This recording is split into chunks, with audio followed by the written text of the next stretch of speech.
In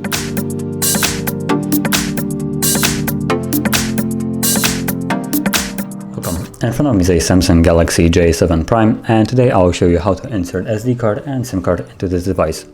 So before we get started, you will need something like a SIM eject tool. I have one right here, or if you can't find it, you can always use something like a paper clip, and it should work just good enough. So once you have that, you will need to take out the tray. Now the top one only takes the SIM, so if I would take out, there's only a space for the SIM, as you can see. I'm just gonna use the bottom one. The process is basically the same.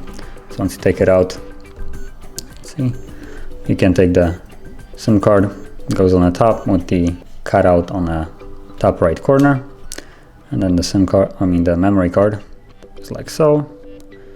They sit in their flush, as you can see, and also hold in. All you need to do now is just slide it back in here, and select the device. Now the SIM card has a pin, so let me put that in.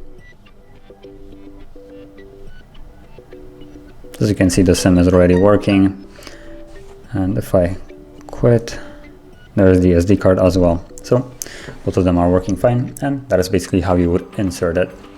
And if you found this video helpful, don't forget to hit like, subscribe, and thanks for watching.